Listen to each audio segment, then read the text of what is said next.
So that's a great question. So the reason I wanted to do a website instead of like, because I could have done, a paper on sort of research article about like trauma-informed wellness and things like that.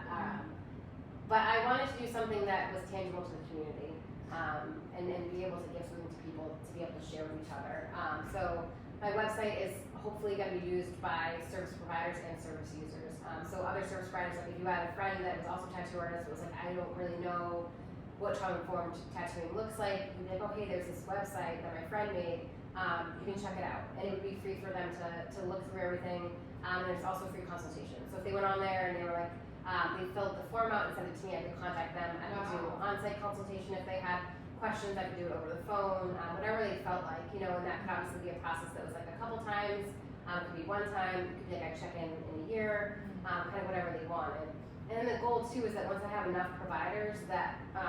want to be trauma informed, that then I could create a network where then I'd say like, okay, so there's these tattoo artists in this area, or if you want to get your hair done, there's this place, so that people who have survived trauma could go on the website as well, look it up and be like, okay, I can get my hair cut safely at Pen Up Hair Salon in Dover, or I can come,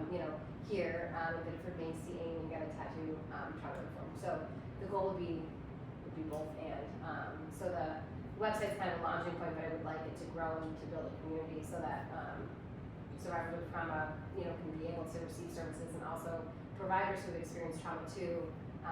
can kind of see that process for themselves as well, to be able to take care of themselves and, like you said, with the boundary setting and all these kinds of things, to make sure that they are able to, to continue with their work as well. So that's the goal. And so and so for me, it seemed really interesting to go into a field that really, there isn't that much research about it already. There are probably people practicing it but don't know that they are, or other people don't know that they exist. So I really wanted to honor those who are already doing it, and then to also say, like, if you're thinking about it, please let me help you. And also, hey, if you've survived trauma and you haven't had access to things, you've survived trauma and you want to get your hair cut but you can't because you're afraid of getting your hair washed. You want to get a tattoo but you can't because you're afraid of,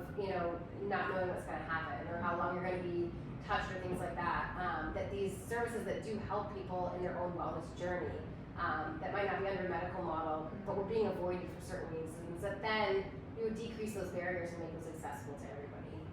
So I do think that all practices hopefully at some point would be trauma informed, but I think we had to start somewhere.